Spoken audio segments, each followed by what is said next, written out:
जय श्री गणेश दोस्तों, हमारे चैनल व्रत कथा नियम में आपका हार्दिक स्वागत है। दोस्तों, आज हम आपको निर्जला एकादशी की व्रत कथा सुनाने जा रहे हैं। बोलिए श्री हरि विष्णु भगवान की जय। शौनक आदि 88,000 ऋषि मुनि बड़ी श्रद्धा से इन एकादशियों की कल्याणकारी पाप नाशक रोचक कथाएं सुनकर आनंद मग्न हो रहे थे। अब सबने ज्येष्ठ मास के शुक्ल पक्ष की एकादशी की कथा सुनने की प्रार्थना की। तब सूत जी ने कहा, महर्षि व्यास से एक बार भीमसेन ने कहा, हे पितामह, भ्राता युधिष्ठिर, माता कुंती, द्रौपदी, अर्जुन, नकुल और सहदेव आदि एकादशी के दिन व्रत करते हैं और मुझे भी एकादशी के दिन अन्न खाने को मना करते हैं। मैं उनसे कहता हूँ कि भाई, मैं भक्ति पूर्वक भगवान की पूजा कर सकता हूँ, दान दे सकता हूँ, किंतु मैं भूखा नहीं रह सकता। इस पर महर्षि व्यास ने कहा, हे भीमसेन, वे सही कहते हैं। शास्त्रों में वर्णित है कि एकादशी के दिन अन्न नहीं खाना चाहिए। यदि तुम नर्क को बुरा और स्वर्ग को अच्छा समझते हो तो प्रत्येक माह की दोनों एकादशियों को अन्न नहीं खाया करो। भीमसेन ने कहा, हे मुनिवर, मैं आपके सामने सच्ची बात कहता हूँ। एक बार भोजन करके भी मुझसे व्रत नहीं किया जाता, फिर उपवास करके मैं कैसे रह सकता हूँ। मेरे उदर में वृक नामक अग्नि सदा प्रज्वलित रहती है। जब मैं बहुत अधिक खाता हूँ तभी यह शांत होती है। इसलिए हे मुनिवर, मैं वर्ष भर में केवल एक ही उपवास कर सकता हूँ जिससे स्वर्ग की प्राप्ति हो जाए तथा जिसको करने से मैं कल्याण का भागी हो सकूं। आप कृपा करके कोई ऐसा उत्तम व्रत बताएं, मैं उसका यथाउचित रूप से पालन करूंगा। तब व्यास जी ने कहा, हे भीम, ज्येष्ठ मास में शुक्ल पक्ष में जो एकादशी आती है वह निर्जला एकादशी है। तुम निर्जला एकादशी के दिन पूरे निष्ठा से निर्जला व्रत करो। केवल कुल्ला और आचमन के लिए मुख में जल डाल सकते हो। उसको छोड़कर कोई अन्य जल विद्वान मनुष्य के मुख में ना डालें, अन्यथा व्रत खंडित हो जाता है। एकादशी को सूर्योदय से लेकर दूसरे दिन के सूर्योदय तक मनुष्य जल का त्याग करे, तब यह व्रत पूर्ण होता है। फिर अगले दिन द्वादशी को निर्मल प्रभात काल में स्नान करके ब्राह्मणों तथा जरूरतमंदों को यथाशक्ति दान करें। यह सब कार्य पूरा करके भोजन करो। वर्ष भर में जितनी एकादशी होती हैं उन सब का फल निर्जला एकादशी को करने से मनुष्य प्राप्त कर लेता है, इसमें कोई संदेह नहीं।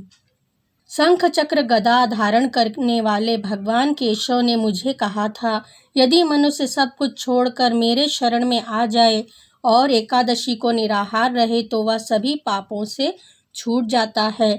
एकादशी व्रत करने वाले व्यक्ति के पास विशालकाय, विकराल आकृति और काले रंग वाले दंडक तथा पाशधारी भयंकर यमदूत नहीं आते। अंतकाल में पीतांबरधारी पुण्य स्वभाव वाले, हाथ में सुदर्शन चक्र धारण किए हुए और मन के समान गति से चलने वाले भगवान विष्णु जी के पार्षद आकर उस मनुष्य को भगवान विष्णु जी के धाम में ले जाते हैं। अंततः निर्जला एकादशी को तुम पूरे यत्न से श्रद्धा पूर्वक उपवास करना चाहिए। तुम भी निर्जला एकादशी के दिन सभी पापों की शांति के लिए पूरे यत्न से उपवास और श्री हरि विष्णु भगवान का पूजन करो।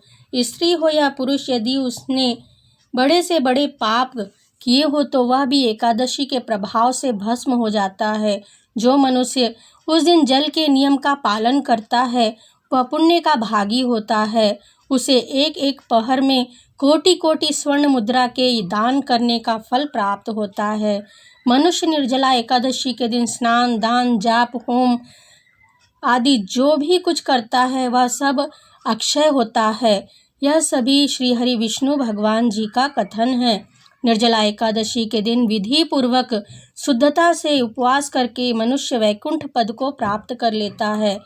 वह ब्रह्म हत्या, शराबी, चोर तथा गुरुद्रोही होने पर भी सब पातकों से मुक्त हो जाता है। हे कुंती नंदन, निर्जला एकादशी के दिन श्रद्धालु स्त्री पुरुष के लिए जो विशेष दान कर्तव्य है उसे सुनो। उस दिन जल में शयन करने वाले भगवान विष्णु जी का पूजन और गाय का दान करना चाहिए। अपनी शक्ति अनुसार पर्याप्त धन और भांति भांति के मिष्ठानों के द्वारा यत्न पूर्वक ब्राह्मणों को संतुष्ट करना चाहिए। ऐसा करने से ब्राह्मण अवश्य ही संतुष्ट होते हैं और उनके संतुष्ट होने पर श्री हरि भगवान विष्णु मोक्ष प्रदान करते हैं।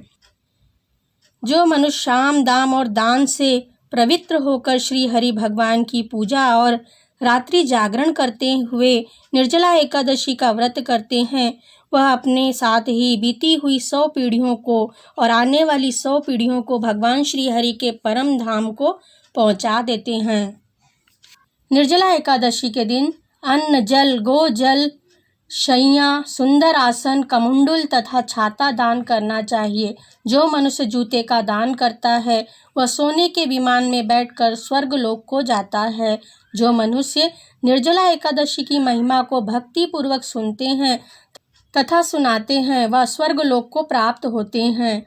चतुर्दशी युक्त अमावस्या को सूर्य ग्रहण के समय श्राद्ध करके मनुष्य जिस फल को प्राप्त करता है वही फल निर्जला एकादशी के व्रत के महात्म को सुनने से प्राप्त होता है।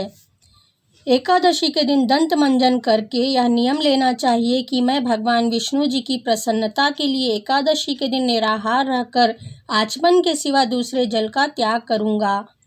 द्वादशी के दिन देव देवेश्वर भगवान विष्णु जी का गंध, धूप, पुष्प और सुंदर वस्त्रों से विधि पूर्वक पूजन करके जल का घड़ा भरकर संकल्प करें कि इस संसार रूपी सागर से तारने वाले हे देवाधिदेव ऋषिकेश, जल के घड़े का दान करने से आप मुझे परम गति की प्राप्ति करवाएं।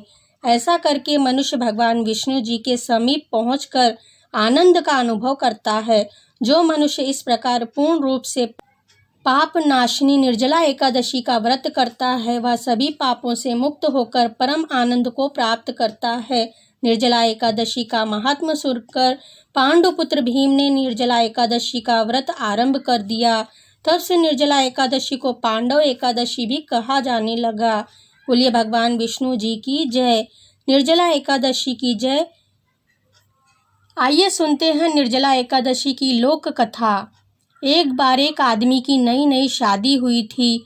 उसकी पत्नी अपने मायके गई थी और वह तैयार होकर अपनी पत्नी को लेने अपनी ससुराल जा रहा था। रास्ते में उसने एक गाय को तालाब की ओर जाते हुए देखा।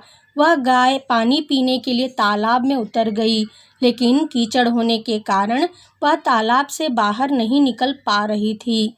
गाय ने जब उस आदमी को उधर से गुजरते हुए देखा तो वह उससे मदद मांगने लगी, पर आदमी ने कहा, मैंने नए कपड़े पहने हुए हैं, मैं अपनी ससुराल जा रहा हूँ।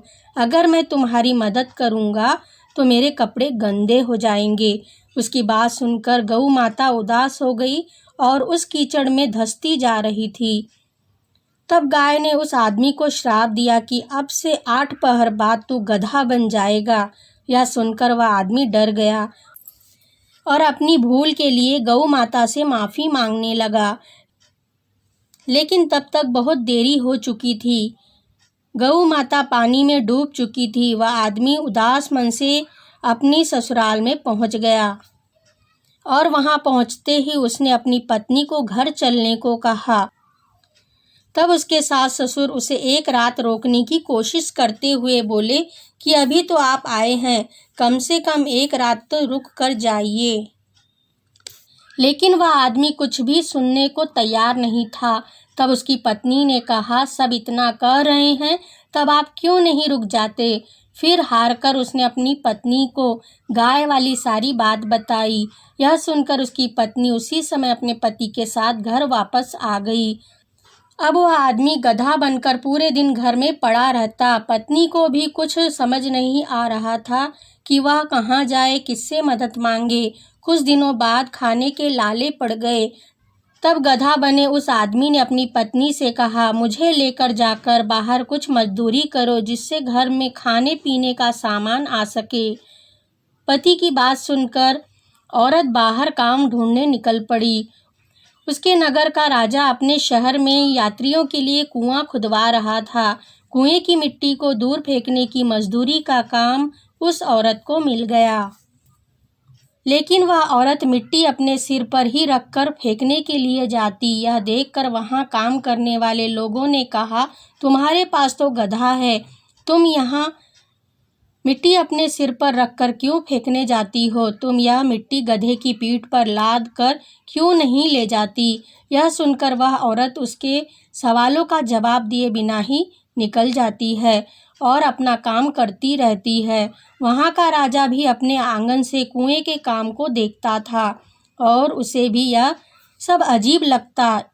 इसी प्रकार कुछ दिन बीत गए। जब राजा की उत्सुकता बहुत बढ़ गई, तब उसने अपने सैनिकों को उस औरत को बुलाने के लिए भेजा। जब वह औरत राजा के दरबार में आई, तब राजा ने उस औरत से पूछा, मैं तुम्हें रोज देखता हूँ, तुम गधे को कभी भी मिट्टी उठाने के लिए इस्तेमाल नहीं करती। यह देखकर मुझे बड़ी हैरानी होती है। यह सुनकर उस औरत ने कहा, यह गधा नहीं, मेरे पति हैं। तब उसने गाय वाली सारी बात बताई। राजा ने अपने नगर में विद्वान पंडितों को बुलाकर इसका उपाय पूछा। तब एक पंडित ने बताया, यदि कोई अपनी 1008 एकादशी का फल इसे दे दे तो यह आदमी अपनी असली रूप में आ जाएगा।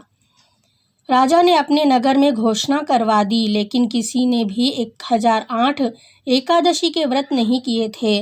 बहुत ढूंढने पर राजा के सेवकों को एक बुढ़िया मिली, जिसने पूरे 1008 एकादशी के व्रत किए थे। सैनिक उस बुढ़िया को राजा के महल में लेकर आए। राजा ने उस बुढ़िया से कहा, यदि तुम इस गधे को अपनी 1008 एकादशी का फल दे दो तो मैं तुम्हें बहुत सारा धन दूंगा। तब बुढ़िया ने कहा, महाराज, मुझे आपके धन का लालच नहीं है, फिर भी मैं अपनी 1007 एकादशी का फल इसे दे सकती हूँ, परंतु केवल निर्जला एकादशी का फल मैं इसे नहीं दूंगी। निर्जला एकादशी के व्रत से पूरे वर्ष की एकादशी का फल प्राप्त होता है और विष्णु धाम की प्राप्ति होती है। मेरी तो अब उम्र हो चली, यदि मैं अगली निर्जला एकादशी के आने से पहले ही मर गई तो मुझे इस निर्जला एकादशी के फल स्वरूप भगवान विष्णु जी के धाम में स्थान मिलेगा। इतना कहकर उस बुढ़िया ने 1007 एकादशी का फल उस गधे को दे दिया, जिसके परिणाम स्वरूप वह अपने असली रूप में आ गया। लेकिन एक एकादशी कम होने के कारण उसका शरीर तो आदमी जैसा हो गया, पर गधे की पूंछ नहीं गई। एकादशी व्रत और सभी एकादशियों में सर्वश्रेष्ठ निर्जला एकादशी का महात्म्य जानने के बाद वह पति पत्नी, राजा और नगर के सभी लोग हर एकादशी का व्रत करने लगे और एकादशी के प्रभाव से उस आदमी की पूंछ भी चली गई। पूरा नगर सुख समृद्धि से भर गया। बोलिए श्री हरि विष्णु भगवान की जय। दोस्तों, आपको वीडियो कैसा लगा कमेंट में लिखकर बताइए। वीडियो अच्छा लगा हो तो इसे लाइक और शेयर कीजिए। हमसे जुड़े रहने के लिए हमारे चैनल को सब्सक्राइब करके रखिए। वीडियो देखने के लिए आप सभी का धन्यवाद।